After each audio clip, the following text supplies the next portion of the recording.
സുരരേഖ രചന അവതരണം മൈഥിലി മിത്ര ഭാഗം 26. വേഗം പോയി കഴിച്ചിട്ട് രണ്ടും കിടന്നുറങ്ങാൻ നോക്ക്. ചൂട് കഞ്ഞി, ചുട്ടരച്ച ചമ്മന്തിയും നാരങ്ങ അച്ചാറും പയറുതോരനും കൂട്ടി പാത്രത്തിൽ വിളമ്പി മീരയ്ക്കും രശ്മിക്കും നേരെ നീട്ടിക്കൊണ്ട് നാണിച്ചിട്ട് ശാസിച്ചു. പുറത്ത് കോരിച്ചൊരിയുന്ന മഴയാണ്. തുള്ളിക്കൊരു കുടം എന്ന കണക്കിൽ ദിഗന്ധങ്ങൾ പൊട്ടുമാറുച്ചത്തിൽ കൂടെ ഇടിമുഴക്കത്തിൻ്റെ ശബ്ദവും. വീടിനുള്ളിൽ പോലും വല്ലാത്ത തണുപ്പ്. അവരുടെ കയ്യിൽ നിന്നും ഭക്ഷണം വാങ്ങി മീരയ്ക്ക് പിറകെ അവളും നടന്നു. അടുക്കളയുടെ ഒരു മൂലയിൽ ഇട്ടിരിക്കുന്ന മേശയുടെ മേൽ പാത്രം വെച്ചിട്ട് അടുത്ത് കിടന്ന ബെഞ്ച് വലിച്ചിട്ടിട്ട് അവർ രണ്ടുപേരും അതിലിരുന്നു. എന്തൊരു നശിച്ച മഴയാ! കഴുകിയിട്ട തുണി ഉണങ്ങത്തില്ല. വിറകാണേൽ ആകെപ്പാടെ നനഞ്ഞു പറഞ്ഞു കിടക്കുക. നാളെ ഇതെല്ലാം വെച്ച് എങ്ങനെ അടുപ്പൂതി കത്തിക്കുക ആവോ? അവരും പാത്രത്തിലൊരു കഞ്ഞിയുമായി അവർക്കെതിരായ ഒരു കസേരയിലിരുന്നു. ചിറ്റേ, കല്യാണത്തിൻ്റെ കാര്യം വീട്ടിൽ വിളിച്ച് പറയണ്ടേ? കുറച്ചു നേരം കഴിഞ്ഞപ്പോഴേക്കും മീരി ഇത്തിരി പരിഭ്രാന്തിയോടെ ചോദിച്ചു. ഇതിലിപ്പോൾ എന്നാ ചോദിക്കാനാ എൻ്റെ കൊച്ചേ? നിൻ്റെ കാര്യം ദേവരാജൻ സാറ് ദത്തനോട് വിളിച്ച് പറഞ്ഞിട്ടുണ്ട്. അവൻ 2 ദിവസത്തിനുള്ളിൽ ഇങ്ങോട്ടേക്ക് വന്നേക്കാം എന്നാണ് പറയുന്നത്. പക്ഷേ രശ്മിയുടെ കാര്യം എങ്ങനെ പറയണമെന്നാണ് ഞാനിപ്പോൾ ആലോചിക്കുന്നത്. അവർ ഒട്ടൊരു നെടുവീർപ്പോടുകൂടി കഞ്ഞി പതിയെ കോരി കുടിക്കുവാനായി തുടങ്ങി. ആരോടും പറയാതെ എങ്ങനെയാ? അവൾക്ക് വല്ലാതെ ആദി തോന്നി. മോളെ, ഇവിടെ കാര്യത്തിൽ ബന്ധുക്കളാരും കൂടെ നിൽക്കുമെന്ന് എനിക്ക് തോന്നുന്നില്ല. അവരോട് പറഞ്ഞാലും എങ്ങനെയെങ്കിലും ഈ സംബന്ധം മുടക്കാനേ അവർ നിർബന്ധിക്കുകയുള്ളൂ. എന്തായാലും അനിയുടെ അച്ഛൻ ഇങ്ങോട്ട് 2 ദിവസത്തിനുള്ളിൽ വരാമെന്നല്ലേ പറഞ്ഞിരിക്കുന്നത്. വരട്ടെ, എന്നിട്ട് തീരുമാനിക്കുക എന്തു വേണമെന്ന്. കല്യാണത്തിൻ്റെ വിളിയും കാര്യങ്ങളുമൊക്കെ അതടുക്കുമ്പോൾ മാത്രമേ ഞാൻ എല്ലാവരോടും പറയുന്നുള്ളൂ. നാണി എന്തോ തീരുമാനിച്ചുറപ്പിച്ചതുപോലെ പറഞ്ഞു. ചിറ്റേ, കല്യാണം കഴിഞ്ഞാൽ ചിറ്റ ഇവിടെ കാണില്ലേ? അതോ ഇവിടെ കൂടെ പോവോ? പൊടുന്നനെയാണ് മീര ആ ചോദ്യം ചോദിച്ചത്. നീ എന്താ മോളെ അങ്ങനെ ചോദിക്കുന്നത്? അവർ ഒന്ന് ഞെട്ടിക്കൊണ്ട് അവളെ നോക്കി. അല്ല ചിറ്റെ, അനി ഇന്ന് പറഞ്ഞില്ലേ കല്യാണം കഴിഞ്ഞ് വേറെ വീടെടുക്കുമ്പോൾ ചിറ്റെ അങ്ങോട്ടേക്ക് കൊണ്ടുപോകുമെന്ന്? അവൾ ഇത്തിരി സങ്കടത്തോടെ മുഖം വീർപ്പിച്ചു. അവൻ അങ്ങനെ പറഞ്ഞ് എനിക്ക് ഈ വീടും കൂടുമല്ല ഇട്ടെറിഞ്ഞ് പോകാൻ പറ്റുമോ കൊച്ചേ? എൻ്റെ ഇവിടെ അച്ഛൻ്റെ ഓർമ്മകളൊക്കെ ഉള്ള വീടല്ലേ ഇത്. കാണുന്നവർക്ക് ഇതൊരു ചെറ്റക്കുടിലായിരിക്കാം, പക്ഷേ ഇത് ഞങ്ങളുടെ കൊട്ടാരമാണ് മോളെ. ശബ്ദം ഇടറാൻ തുടങ്ങിയതും തൊണ്ടക്കുഴിയിലെ സങ്കടങ്ങളെ അവർ ബലമായി വിഴുങ്ങിക്കളഞ്ഞു. എന്തുകൊണ്ടോ ആ വാക്കുകൾ കഴിച്ചുകൊണ്ടിരുന്ന രശ്മിയുടെ കണ്ണുകളിൽ നീര് പടർത്തി. അമ്മേ! രശ്മി അവരെ സങ്കടത്തോടെ വിളിച്ചു. ഒന്നുമില്ലടി മോളെ, നീ സന്തോഷമായിട്ട് ജീവിക്കുന്നത് കണ്ടാൽ മതി അമ്മയ്ക്ക്. അവനങ്ങനെ പറയാനുള്ളൊരു മനസ്സുണ്ടായല്ലോ, അത് തന്നെ ധാരാളം. മരിക്കുന്നിടം വരെ അവൻ്റെ അമ്മയായിരിക്കും ഞാൻ എന്നും പറഞ്ഞ് ഞാൻ നിങ്ങളുടെ കൂടെ വന്നു നിന്നാൽ അതൊക്കെ പിന്നീട് ഒത്തിരി പ്രശ്നങ്ങൾക്ക് കാരണമാകും. അതുകൊണ്ട് അമ്മയുടെ കിടന്നോളാം. ഇപ്പോഴാണേ ഇവൾ എനിക്ക് കൂട്ടുമുണ്ടല്ലോ. മീരയെ ചൂണ്ടിക്കാട്ടി നാണി അങ്ങനെ പറഞ്ഞതും രശ്മി തല കുനിച്ചിരുന്നു പോയി. അമ്മ ഇങ്ങനെയാണ്. അമ്മ ഒരിക്കലും അച്ഛൻ ഉറങ്ങുന്ന ഈ വീട് വിട്ട് എങ്ങോട്ടും വരികയില്ലെന്ന് പണ്ട് തൊട്ടേ പറയുന്ന കാര്യമാണ്. മഴ കനത്തെന്നാ തോന്നുന്നേ. വേഗം കഴിച്ചിട്ട് കിടന്നോളൂ. അവർ ധൃതി കൂട്ടി. രശ്മിയും മീരയും വേഗം കഴിച്ചതിന് ശേഷം പാത്രം കഴുകി വെച്ചിട്ട് സ്വന്തം മുറികളിലേക്ക് കയറി. നാണി അടുക്കളയിലുള്ള ബാക്കിയുള്ള പണിയും കൂടി തീർത്തിട്ടാണ് ഉറങ്ങാനായി പോയത്. അതേസമയം കട്ടിലിൽ കയറി ഒരു വശം ചെരിഞ്ഞു കിടക്കുമ്പോൾ മീരയുടെ മനസ്സ് നിറയെ സന്തോഷമായിരുന്നു. ഉള്ളിൽ അപ്പോഴും തെളിഞ്ഞു നിന്നത് വൈകിട്ടുള്ള പാടവരമ്പിലെ പപ്പനുമൊത്തുള്ള നിമിഷങ്ങളാണ്. അവൾക്ക് അതോർക്കുമ്പോൾ തന്നെ നാണം വന്നു. കവിളൊക്കെ ചുവന്ന് തുടുത്തു പെണ്ണിൻ്റെ. തൻ്റെ ജീവിതത്തിൽ ഒരിക്കൽ പോലും ഇങ്ങനെയുള്ളതൊന്നും ഉണ്ടായിട്ടില്ല. ആദിത്യനുമായിട്ടുള്ള കല്യാണം കഴിഞ്ഞു പോലും അയാളോട് ഇങ്ങനെയുള്ള വികാരങ്ങളൊന്നും ഉണ്ടായിട്ടില്ല. ആദിത്യന് താൻ ശരീരസുഖം നൽകുന്ന ഒരു ഉപകരണം മാത്രമായിരുന്നു. കൂടെ ഉണ്ടായിരുന്ന 3 വർഷങ്ങൾ അയാളുടെ ആയ പണി ചെയ്യുന്ന വെറും ഒരു കൂലിയില്ലാ വേലക്കാരി. തന്നോട് മനസ്സ് തുറന്ന് ഒരു സംസാരമില്ലായിരുന്നു. അയാളെ സംബന്ധിച്ച് ഒരു കാര്യങ്ങളും തന്നോട് പറയുകയില്ലായിരുന്നു. രാവിലെ ഓഫീസിൽ പോകും, വൈകിട്ട് വരും. ആഹാരം ഉണ്ടാക്കി കൊടുക്കാനും മറ്റു പണികൾ ചെയ്യാനും മാത്രമായിട്ട് താൻ നിയോഗിക്കപ്പെട്ടു. കൂടെ ആ വലിയ വീട്ടിലെ എല്ലാവിധ പണികളും കൂടി ചെയ്യേണ്ടി വന്നു. പെട്ടെന്നാണ് ഫോൺ അടിക്കുന്നത് പോലെ അവൾക്ക് തോന്നിയത്. അത് കേട്ടതും ചിന്തകൾക്ക് വിരാമം ഇട്ടുകൊണ്ടവൾ കട്ടിലിനരികിലുള്ള ചെറിയ സ്റ്റൂളിന് മുകളിൽ വെച്ചിരിക്കുന്ന ഫോൺ കൈയെത്തിച്ചെടുത്തു. ഈ സമയത്ത് ആരാണ് തന്നെ വിളിക്കാൻ? അങ്ങനെ പെറുപെറുത്തുകൊണ്ടാണ് അവൾ അതിൻ്റെ സ്ക്രീനിലേക്ക് നോക്കിയത് തന്നെ. ഒരു നിമിഷം പെണ്ണിൻ്റെ കണ്ണുകൾ വിടർന്നു. ഫോണിലെ സ്ക്രീനിൽ തെളിയുന്ന പേരിലേക്ക് നോക്കിയപ്പോൾ തന്നെ നാണം കലർന്ന പുഞ്ചിരി അവളുടെ അതരങ്ങളിൽ മുട്ടിട്ടു. പപ്പേട്ടൻ. ചുണ്ടുകൾക്കൊപ്പം അവളുടെ മനസ്സും ആ പേര് മന്ത്രിച്ചു. ഈ സമയം എന്തിനാണ് വിളിച്ചത്? കുഞ്ഞുങ്ങളെ താൻ ഉറക്കിക്കിടത്തിയിട്ടാണല്ലോ ഇങ്ങോട്ടേക്ക് പോകുന്നത് തന്നെ. അതും ആലോചിച്ചുകൊണ്ടാണ് ആൻസർ ബട്ടണിൽ പെണ്ണ് ആദിയോടെ വിരലമർത്തിയത് തന്നെ. മീര ഉറങ്ങിയോ?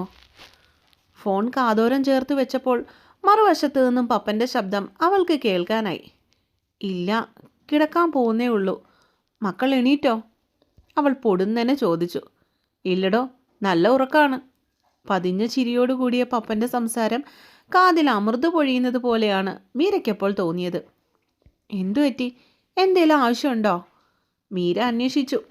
കാരണം പപ്പൻ്റെ ഈ വിളി അവൾക്ക് പതിവില്ലാത്തതായിരുന്നു. എന്തെടോ, എന്തേലും ആവശ്യമുണ്ടെങ്കിൽ മാത്രമേ എനിക്ക് വിളിക്കാൻ പാടുള്ളൂ എന്നുള്ളോ? അവൻ പതിഞ്ഞ സ്വരത്തിൽ മറു ചോദ്യം ചോദിച്ചു. അല്ല, ഞാൻ അങ്ങനെയൊന്നും ഉദ്ദേശിച്ചല്ല ചോദിച്ചത്. പെണ്ണൊട്ടൊരു ജാള്യതയോടെ മറുപടി നൽകി. കഴിച്ചോ മീര? കുറച്ചു നേരം കഴിഞ്ഞപ്പോൾ അവൻ സംസാരിച്ചു തുടങ്ങി. ആ, ഇപ്പോൾ കഴിച്ചതേ ഉള്ളൂ. അവൾ പതിഞ്ഞ ശബ്ദത്തിൽ ഉത്തരം നൽകി. നാണിയമ്മ ഇപ്പോൾ ഓക്കെ ആണോ? ചിറ്റയ്ക്കിപ്പോൾ കുഴപ്പമൊന്നുമില്ല. അവർക്കിടയിൽ മൗനം തിങ്ങി നിറഞ്ഞു. പക്ഷേ ആ നിശബ്ദതയ്ക്ക് പോലും പ്രണയത്തിൻ്റെ ഗന്ധമായിരുന്നുവെന്ന് അവർക്കപ്പോൾ പരസ്പരം മനസ്സിലായില്ലായിരുന്നു. ആ, ഉറക്കം വരുന്നുണ്ടെങ്കിൽ മീര കിടന്നോളൂ, ഞാൻ വെറുതെ വിളിച്ചതാണ്. ഒടുവിൽ അവൻ പറഞ്ഞു. ഇല്ല, എനിക്ക് ഉറക്കം വരുന്നില്ല. പെട്ടെന്ന് അങ്ങനെ പറയാനാണ് മീരയ്ക്ക് തോന്നിയത്. താൻ അങ്ങനെ പറഞ്ഞില്ലെങ്കിൽ ആൾ ഫോൺ കട്ട് ചെയ്യുമോ എന്നൊരു ആശങ്ക പൊടുന്നനെ അവളിൽ ഉയർന്നു. എന്തോ ആളിനോട് വെറുതെ സംസാരിച്ചു കൊണ്ടിരിക്കുവാൻ അവൾക്കപ്പോൾ വല്ലാത്ത കൊതി തോന്നി. വേണ്ടടോ, ഉറങ്ങിക്കോ. നാളെ രാവിലെ മക്കൾ എഴുന്നേൽക്കുമ്പോൾ തന്നെ ഇങ്ങോട്ടേക്ക് വരാനുള്ളതല്ലേ. വെറുതെ ഉറക്കളയ്ക്കണ്ട. പുലരുവോളം പെണ്ണിനോട് സംസാരിച്ചു കൊണ്ടിരിക്കുവാൻ അവന് തോന്നിയെങ്കിലും മനസ്സിനെ അടക്കി നിർത്തി അവൻ അവളെ നിർബന്ധിച്ചു. ആ, മനസ്സില്ലാ മനസ്സോടെ അവളത് മൂളി സമ്മതിച്ചു. എങ്കിൽ കിടന്നോളൂ. Good night Meera. Good night, അവൾ തിരിച്ചു പറഞ്ഞു. മീര ഇപ്പോൾ ആർക്കാ ഗുഡ് നൈറ്റ് പറഞ്ഞേ? പപ്പൻ പോടുന്നതിനെ എടുത്തു ചോദിച്ചു. എന്താ? അവൻ്റെ ചോദ്യം മനസ്സിലാവാതെ അവൾ കണ്ണും വിഴിച്ചു. മീര ഇപ്പോൾ ആർക്കാ ഗുഡ് നൈറ്റ് പറഞ്ഞേന്ന് അവൻ ഒരു വട്ടം കൂടി ആവർത്തിച്ചു. അത് പിന്നെ. അപ്പോഴാണ് പത്മനാഭൻ ചോദിച്ചതിൻ്റെ പൊരുൾ അവൾക്ക് മനസ്സിലായത്. മീരയ്ക്ക് വല്ലാത്ത മാണം തോന്നി, ഒപ്പം പരിഭ്രമവും. പറയും മീര, ആരോടാ പറഞ്ഞേ? അവൻ്റെ ശബ്ദത്തിൽ ആകാംക്ഷ പടർന്നു. അതിന് പ്രണയത്തിൻ്റെ ഗന്ധം കൂടി ഉണ്ടായിരുന്നു. ഗുഡ് നൈറ്റ് പപ്പേട്ടാ. അതും പറഞ്ഞ് നാണത്തോടെ അവൾ ഫോൺ കട്ട് ചെയ്തതും ഒരുപോലെയായിരുന്നു. മീര ചമ്മലോടെ നാവിൻ തുമ്പൊന്ന് കടിച്ചു. അയ്യേ! പിറുപിറുത്തുകൊണ്ട് കണ്ണുകൾ കൈപ്പത്തിക്കൊണ്ട് മൂടി. ഉള്ളിൽ 1000 പ്രാവശ്യം പപ്പേട്ട എന്ന് വിളിക്കണമെന്നുണ്ടായിരുന്നു. പക്ഷേ ഈ നാണം എന്നെ അതിൽ നിന്നും തടയുന്നല്ലോ ഭഗവാനെ. അവൾ വർദ്ധിച്ച ഹൃദയമിടിപ്പോടുകൂടി പത്മനാഭനെ മാത്രം മനസ്സിൽ ചിന്തിച്ചുകൊണ്ട് ബെഡിൽ കമഴ്ന്നു കിടന്നു. അതേസമയം മീരയുടെ ശബ്ദം കേൾക്കുവാൻ വേണ്ടി തവിച്ച തൻ്റെ ഹൃദയം പതിയെ കുളിരുന്നത് അവൻ അറിഞ്ഞു. അനിയേട്ടാ, ഇപ്പം എവിടാ? വീട്ടിൽ ചെന്നോ? അവളെ കണ്ടോ? എന്തൊക്കെ സംസാരിച്ചു? അച്ഛൻ എന്തു പറഞ്ഞു? ഇങ്ങോട്ടേക്ക് എന്നത്തേക്കാ വരാൻ പറ്റുന്നേ? ഫോൺ എടുത്തതും രശ്മി തുരുതുരാ ചോദ്യങ്ങൾ അങ്ങോട്ടേക്ക് ചോദിച്ചുകൊണ്ടിരുന്നു. എൻ്റെ പെണ്ണെ, ഞാൻ ഇങ്ങോട്ട് വന്ന് കയറിയതേ ഉള്ളൂ. നീ ഇങ്ങനെ തുരുതുരാ ചോദ്യങ്ങൾ ചോദിക്കാതെ ഓരോന്നോരോന്നായിട്ട് ചോദിക്കുക. മുറിയിലെ കട്ടിലെ ക്രാസിയിലേക്ക് ചാരി ഇരുന്നു കൊണ്ട് അവനൊന്ന് നെടുവേർപ്പെട്ടു. എങ്കിൽ പറ, ഓരോന്നോരോന്നായിട്ട്. അവൾ ചിരിച്ചു മെല്ലെ. ഡിവോഴ്സ് പേപ്പർ കയ്യിൽ കിട്ടി മോളെ. അങ്ങനെ നിൻ്റെ അനിയേട്ടൻ ഒരു ഫ്രീ ബേഡായി. അവൻ മനസ്സ് തുറന്നു പൊട്ടിച്ചിരിച്ചു. അച്ഛൻ എന്തു പറയുന്നു അനിയേട്ടാ? അച്ഛൻ ഇവിടെ ഭയങ്കര ഹാപ്പിയാണ്. നാളെ ചിലപ്പോൾ നിൻ്റെ അമ്മയെ കാണാൻ വേണ്ടി അങ്ങോട്ടേക്ക് വരാൻ ചാൻസ് ഉണ്ട്. അതൊക്കെ പോട്ടെ, ഇത് പറയേ, ആ താടകം നിങ്ങളെ വല്ലതും ചൊറിയാൻ വന്നോ മനുഷ്യ? അവൾക്ക് അതറിയാനായിരുന്നു തിടുക്കം. എവിടുന്ന്? എൻ്റെ മുഖത്തേക്ക് പോലും നോക്കാതെ ചേട്ടച്ചാറുടെ കൂടെ കോടതിയിൽ നിന്ന് ഇറങ്ങിപ്പോകുന്നത് കണ്ടു. വല്ലതും പറഞ്ഞിരുന്നെങ്കിൽ അവിടെ വായി ഞാൻ പടക്കം പൊട്ടിച്ചേച്ച് വന്നേനെ. അവൻ ഒട്ടൊരു അമർഷത്തോടുകൂടി പറഞ്ഞു. എന്തിനാ ഇനി അതിൻ്റെയൊക്കെ ആവശ്യം? ഇനിയും ദിവസങ്ങൾ നീണ്ടുകിടന്ന് കിടക്കുകയല്ലേ അനിയേട്ടാ. നമുക്ക് അവർക്കുള്ള സമ്മാനങ്ങൾ ആവശ്യത്തിന് വയറ് നിറച്ച് കൊടുക്കാനുള്ള സമയം മുന്നിൽ ഇങ്ങനെ കിടക്കുകയല്ലേ. അവളൊന്ന് ചിരിച്ചു, എന്തൊക്കെയോ മനസ്സിൽ ചിന്തിച്ചുറപ്പിച്ചുകൊണ്ട്. ആ അതൊക്കെ പോട്ടെ, എൻ്റെ രശ്മി കൊച്ച് എന്ത് പറയുന്നു? അനി അവളെ കേൾക്കാൻ വേണ്ടി കാത്തു. ഇത്രയും നേരം നിങ്ങളുടെ കോളിന് വേണ്ടി കണ്ണിൽ എണ്ണ ഒഴിച്ച് നോക്കിയിരിക്കുകയായിരുന്നു. സോറി ഡി, കൂടെ എൻ്റെ ഒരു ഫ്രണ്ട് ഉണ്ടായിരുന്നു, അതുകൊണ്ട് വീട്ടിൽ വന്നിട്ട് സംസാരിക്കാമെന്ന് പറഞ്ഞേ. അവൻ വിശദീകരിച്ചു. അതൊന്നും സാരമില്ല അനിയേട്ടാ, ഞാനിപ്പോൾ ഭയങ്കര ഹാപ്പിയാണ്. അവൾ ഫോണിൽ കൂടി ഒരു 5-6 ഉമ്മ അവന് തുരുതുരാ കൊടുത്തു. ആഹാ, ഇങ്ങനെ തന്നു തീർക്കല്ലേ പെണ്ണേ, നേരിട്ട് കാണുമ്പോൾ തരാനുള്ളതല്ലേ. അവൻ്റെ വഷളൻ ചിരി രശ്മിയിൽ നാണം പടർത്തി. അച്ചു, ആദി, ഇങ്ങി വന്നേ. ഷോപ്പിൽ കൂടി അങ്ങോട്ടും ഇങ്ങോട്ടും ഓടിക്കളിക്കുന്നവരെ അടക്കിയിരുത്തുവാൻ മീര ഇത്തിരി പണിപ്പെട്ടു. രണ്ടും കൂടി ആ കട മൊത്തം ഇളക്കി മറിക്കുന്നുണ്ട്. കല്യാണ സാരിയും മറ്റു വസ്ത്രങ്ങളും വാങ്ങുവാനായി അങ്ങോട്ടേക്ക് വന്നതായിരുന്നവർ. മോളെ, അവരെ ഒന്ന് നോക്കിക്കോണേ. മീര പറഞ്ഞതും തൻ്റെ ചുരിദാർ തുമ്പിൽ തൂങ്ങി നിൽക്കുന്നവന്മാരെ അവൾ അടക്കി പിടിച്ചു വെച്ചു. എന്നിട്ട് കയ്യിലിരിക്കുന്ന ഒരു ഫോണെടുത്ത് അവർക്ക് നേരെ നീട്ടി. രണ്ടിനെ എടുത്തുകൊണ്ട് പോയി ഓരോ കസേരകളിൽ അടക്കിയിരുത്തിയപ്പോഴേക്കും രശ്മി വലഞ്ഞിരുന്നു. ആ, ഇത്തിരി നേരം ഫോൺ കണ്ടോണ്ടിരിക്കട്ടെ പപ്പേട്ട, ഞാൻ മടുത്തു കേട്ടോ. അവൻ അതുവഴി വന്നപ്പോഴേക്കും രശ്മി തളർന്നുകൊണ്ട് പറഞ്ഞു. നീ സാരി എടുത്തില്ലേ മോളെ? അവനൊന്ന് പുഞ്ചിരിച്ചുകൊണ്ട് ചോദിച്ചു. മീരേച്ചി എടുത്തു കഴിഞ്ഞിട്ട് എടുക്കാമെന്ന് കരുതി പപ്പേട്ട. അവൾ കുട്ടികളുടെ അടുത്തായി കിടക്കുന്ന കസേരയിൽ ഇരുന്നു കൊണ്ട് അവനോട് പറഞ്ഞു. എടുക്കുമ്പോൾ നല്ല സാരി നോക്കി എടുക്കണം കേട്ടോ. അവൻ അവളുടെ നെറുകയിലൊന്ന് തഴുകിക്കൊണ്ട് വാത്സല്യത്തോടെ നോക്കി. അത് പിന്നെ പറയേണ്ട കാര്യമുണ്ടോ? പപ്പേട്ടൻ ഒന്നുകൊണ്ടും വിഷമിക്കണ്ട, അതൊക്കെ ഞാൻ സെറ്റാക്കിക്കൊള്ളാം. ഒന്നുമില്ലേലും ചെക്കൻ്റെ അനിയത്തിയല്ലേ ഞാൻ, ആ ഒരു ഗമ ഞാൻ കാട്ടാതെ ഇരിക്കാൻ പാടുണ്ടോ? പെണ്ണിൻ്റെ പൊട്ടിച്ചിരി അവിടെ ഉയർന്നതും അവൻ അവളുടെ തലയിൽ ഒരു കൊട്ടു വെച്ചു കൊടുത്തു വാത്സല്യത്തോടെ. അനി വരുന്നു എന്ന് പറഞ്ഞിട്ട് കണ്ടില്ലല്ലോ മോളെ, വിളിച്ചിട്ടാണെങ്കിൽ അവൻ എടുക്കുന്നുമില്ല. കയ്യിലിരുന്ന ഫോണിൽ നിന്നും അനിരുദ്ധിൻ്റെ നമ്പറിലേക്ക് തുടർച്ചയായി കോൾ ചെയ്തുകൊണ്ട് തന്നെ അവൻ അന്വേഷിച്ചു. അറിയില്ല പപ്പേട്ട, നമ്മൾ വീട്ടിൽ നിന്ന് ഇറങ്ങുന്നതിന് മുമ്പ് ഞാൻ വിളിച്ചപ്പോൾ അടുക്കാറായി എന്നാണ് അനിയേട്ടൻ പറഞ്ഞത്. അവൾ മറുപടി നൽകി. ആ വന്നോളും, വല്ല ട്രാഫിക്കിലും പെട്ടുപോയതായിരിക്കും. അവൻ ഫോൺ തിരികെ ഷർട്ടിൻ്റെ പോക്കറ്റിലേക്കായിട്ട് ഇട്ടതിന് ശേഷം മീരയുടെ കല്യാണ സാരി തിരയുന്ന നാണിയുടെയും സുലോചനയുടെയും രാജിയുടെയും അടിയിലേക്ക് ചെന്നു. കഴിഞ്ഞില്ലേ ഇതുവരെ? അമ്മയും ചിറ്റയും നാത്തൂനും നോക്കുന്ന സാരികളിലേക്ക് കണ്ണും നട്ടുകൊണ്ട് അവർക്കരികിലായിരിക്കുന്ന മീരയോടായി അവൻ ചോദിച്ചു. ഇല്ല, അവർ നോക്കുന്നേയുള്ളൂ. അവൻ്റെ സാമീപ്യം പെണ്ണിൽ വല്ലാതെ വിറയലുണ്ടാക്കിയിരുന്നു. ആ സമയം കവളൊക്കെ ചുവന്നു തൊടുത്ത് അവളുടെ. മീരയുടേത് പോലെയുള്ളത് തന്നെ രശ്മിക്ക് നോക്കി വാങ്ങണേ. നാണിയമ്മയോടായി അവനത് പറഞ്ഞപ്പോൾ അവരവനെ നന്ദിയോടെ ഒന്ന് നോക്കി. അപ്പോഴേക്കും ദത്തൻ അനിയെയും കൂട്ടി അങ്ങോട്ടേക്ക് വന്നിരുന്നു. അത് കണ്ടതും പപ്പനും അങ്ങോട്ടേക്ക് നടന്നു. എല്ലാവർക്കുമുള്ള തുണിയെടുക്കൽ വളരെ തകൃതിയായി നടന്നുകൊണ്ടിരുന്നു. മീരയെ സെയിൽസ് ഗേളുകൾ ഓരോരോ സാരി മാറ്റി മാറ്റി ഉടുപ്പിച്ചുകൊണ്ടിരുന്നു. ചിലർക്കൊന്നും ഇഷ്ടപ്പെടുമ്പോൾ മറ്റു ചിലർക്ക് വേറെയാണ് ഇഷ്ടമായത്. മീര മാത്രം യാതൊരു പരിഭവവും കാട്ടാതെ പുഞ്ചിരിയോടെ അവർ പറയുന്നതൊക്കെ അനുസരിച്ചു കൊണ്ട് നിൽക്കുന്നുണ്ട്. പപ്പൻ അവളെയും ശ്രദ്ധിച്ചുകൊണ്ട് തന്നെ ഇത്തിരി മാറി ദത്തനോടും അനിയോടും ഒപ്പം നിലയുറപ്പിച്ചു. എൻ്റെ പപ്പ, ഈ പെണ്ണുങ്ങളുടെ എടുപ്പ് ഇപ്പോഴൊന്നും തീരുമെന്ന് തോന്നിയില്ല. പാവം എൻ്റെ കൊച്ച് നിന്ന് വിയർക്കുന്നത് കണ്ടില്ലേ? നീ പോയി അതിൽ നിന്ന് ഒരെണ്ണം സെലക്ട് ചെയ്ത് എടുത്തു കൊടുത്തിട്ട് വാ. തമാശയ്ക്ക് ദത്തൻ അവനെ മുന്നിലേക്ക് മെല്ലെ തള്ളി. പക്ഷേ അവരെ എല്ലാവരെയും അത്ഭുതപ്പെടുത്തിക്കൊണ്ട് പപ്പൻ മീരക്കരികിലേക്ക് ഒരു പുഞ്ചിരിയോടെ ചെന്നു. ടേബിളിൽ നിരത്തിയിട്ടിരിക്കുന്ന ഒരു കുന്നോളം സാരിയിൽ നിന്നും അവനൊരു ഗോൾഡൻ യെല്ലോ കളർ കഞ്ചിപ്പട്ട് സാരി വലിച്ചെടുത്തു. ഒന്ന് ട്രൈ ചെയ്യോ? സെയിൽസ് ഗേളിന് നേരെ അത് നീട്ടിപ്പിടിച്ചുകൊണ്ട് ചോദിക്കുമ്പോഴും മീരയുടെ കണ്ണുകളിലെ പിടപ്പായിരുന്നു അവൻ നോക്കിക്കണ്ടത്. Nice selection. അവൻ്റെ കയ്യിൽ നിന്ന് ആ സാരി വാങ്ങി പെൺകുട്ടി അവളെ ചുരിദാറിന് മുകളിൽ ഭംഗിയായി ഉടുപ്പിച്ചു കൊടുത്തു. എന്താ ഭംഗി! അവൾക്കായി നെയ്തിച്ചതുപോലെയുണ്ട്. അത്രയും സമയം ചെറുതായിരുന്ന സ്ത്രീജനങ്ങളുടെ എല്ലാം കണ്ണുകൾ ആ സാരി കണ്ടതും പൊടുന്നനെ വിടർന്നു വന്നു.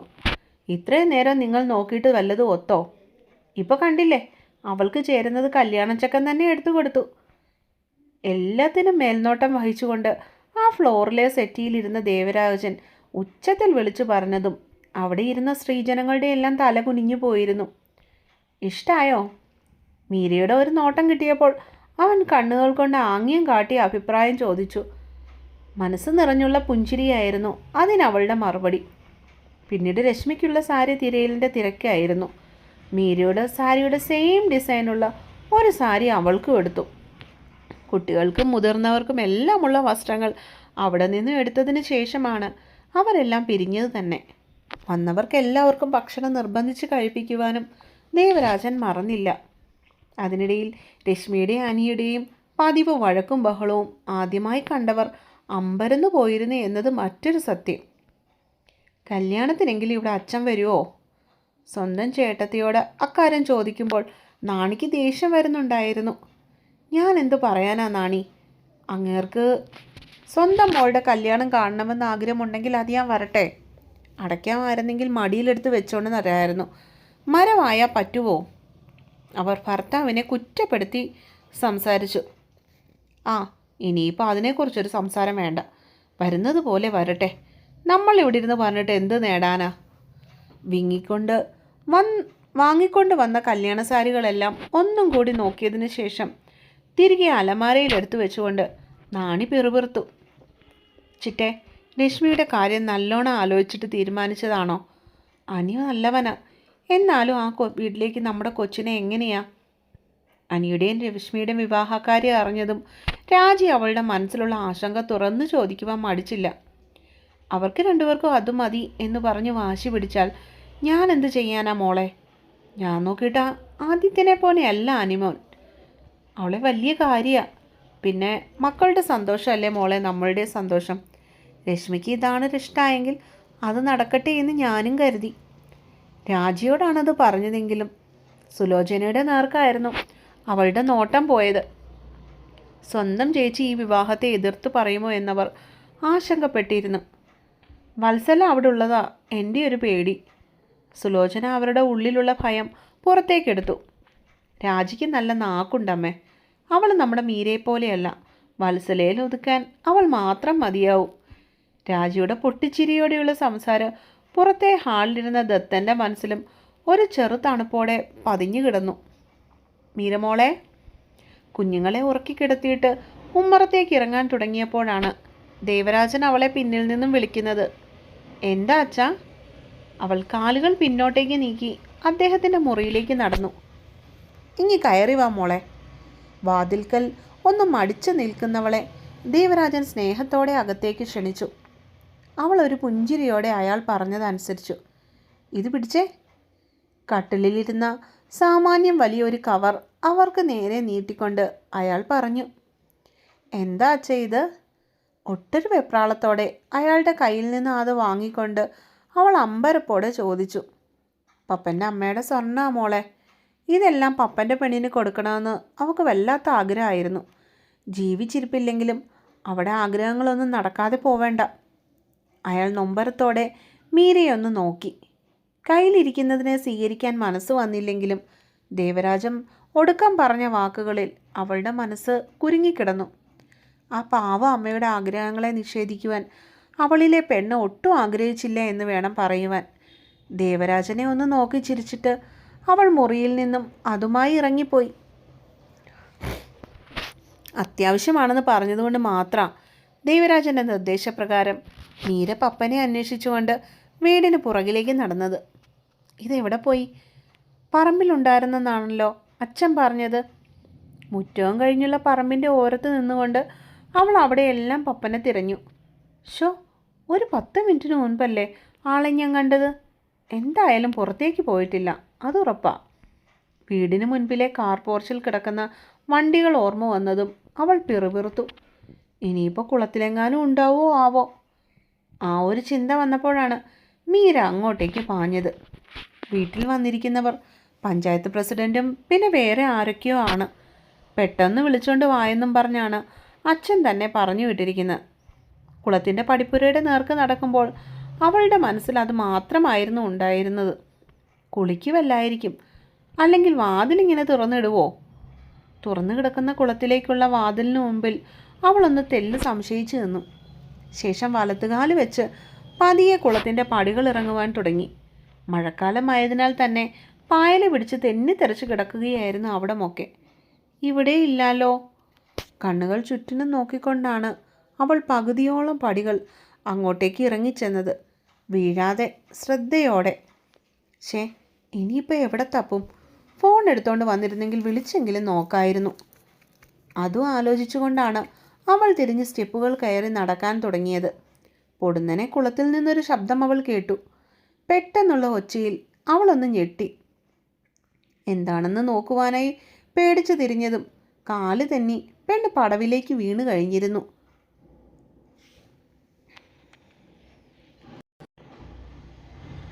മീര. കുളത്തിൽ നിന്നും പൊങ്ങി വന്ന പപ്പൻ കാണുന്നത് ഉരുണ്ടുരുണ്ട് താഴേക്ക് വരുന്ന തൻ്റെ പെണ്ണിനെയാണ്. അവൻ്റെ നെഞ്ചൊന്ന് കാളി. മീരേ. ഉരുണ്ട് താഴേക്ക് വരുന്നവളെ വെള്ളത്തിലേക്ക് വീഴുന്നതിന് മുൻപേ തന്നെ അവൻ പിടിച്ച് നെഞ്ചോട് ചേർത്തിരുന്നു. മീര കണ്ണു തുറക്ക്.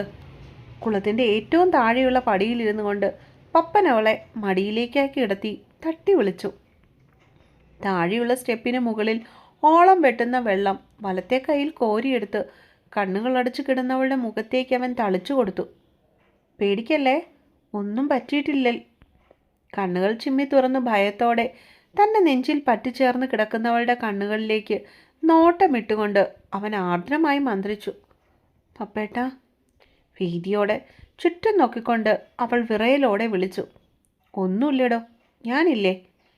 അവളുടെ കവിളിൽ വിരലുകൾ കൊണ്ടൊന്ന് തട്ടി ആശ്വസിപ്പിക്കാൻ എന്ന രീതിയിൽ. നിമിഷങ്ങൾ കടന്നുപോയി. നടുക്കത്തിൽ നിന്നും പുറത്തേക്ക് വന്നപ്പോഴാണ് താൻ പപ്പൻ്റെ നെഞ്ചിലാണ് ഇപ്പോഴും ഉള്ളതെന്ന കാര്യം മീര ചിന്തിച്ചത് തന്നെ. അവളൊന്ന് വിറച്ചുകൊണ്ട് എഴുന്നേൽക്കാൻ ശ്രമിച്ചു.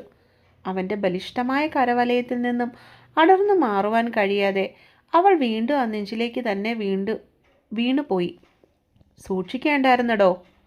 അത് പറയുമ്പോൾ പപ്പൻ്റെ ഒച്ച ചിലമ്പിച്ചെന്നുള്ള കാര്യം മീര ശ്രദ്ധിച്ചു. അവൻ്റെ ഹൃദയം തന്നെക്കുറിച്ചുള്ള ആദിയാൽ ഉച്ചത്തിൽ മിടിക്കുന്നത് ആ നെഞ്ചോരം കിടന്നവളുടെ കാതിൽ പതിഞ്ഞു. ആ ഉള്ളം തനിക്ക് വേണ്ടിയാണ് തപിക്കുന്നത്. ആ ഹൃദയം പോലും തനിക്കായിട്ടാണ് ഇപ്പോൾ മിടിക്കുന്നത്. ഇത്രമേൽ സ്നേഹം എനിക്കായി നീട്ടുവാൻ താൻ എന്ത് പുണ്യമാണ് ചെയ്തത്? മീരയുടെ ഹൃദയം ആ ചിന്തയിൽ തന്നെ കുളിർന്നുപോയി. അനാഥയായി സ്വയം മുദ്ര കുത്തിയവൾക്ക് ഇതിൽ പരം മറ്റൊരാനന്ദം എന്താണുള്ളത്? തനിക്ക് സ്വന്തമെന്ന് പറയാനായി ഒരാൾ, അല്ല, തനിക്ക് മാത്രം സ്വന്തമായി ഒരാൾ. പക്ഷേ അപ്പോഴും ആ മുഖത്ത് ശാന്തതയും ചുടികളിൽ പതിവുള്ള പുഞ്ചിരിയും ഉണ്ടായിരുന്നു എന്നുള്ളത് അവളിൽ വല്ലാത്ത ആശ്ചര്യം വിടർത്തി. ഒരാൾക്ക് ഇത്രമേൽ മറ്റുള്ളവരെ സ്നേഹിക്കാൻ കഴിയുമോ? ഉള്ളിലെ വേദനകൾ മറച്ചു പിടിച്ചുകൊണ്ട് മീരയ്ക്ക് അവനോട് അടങ്ങാത്ത ആരാധന തോന്നി, അടങ്ങാത്ത പ്രണയവും. ഇനിയൊരു തിരിച്ചുപോക്ക് അവനിൽ നിന്നും സാധ്യമല്ല എന്ന് ഉറപ്പിച്ചുകൊണ്ട് അവൾ അവൻ്റെ കൈകളിൽ അനങ്ങാതെ കിടന്നു. വായിക്കുന്ന എല്ലാവരും സ്റ്റോറിയെക്കുറിച്ചുള്ള അഭിപ്രായം പറഞ്ഞിട്ട് പോകണം കേട്ടോ. പിന്നെ ഇതുവരെയും ചാനൽ സബ്സ്ക്രൈബ് ചെയ്യാത്തവർ എൻ്റെ ചാനലൊന്ന് സബ്സ്ക്രൈബ് ചെയ്തിട്ട് പോവുകയും വേണമേ. അപ്പോൾ കഥയുമായി ഇനി അടുത്ത പാട്ടുമായി നാളെ വരാവേ.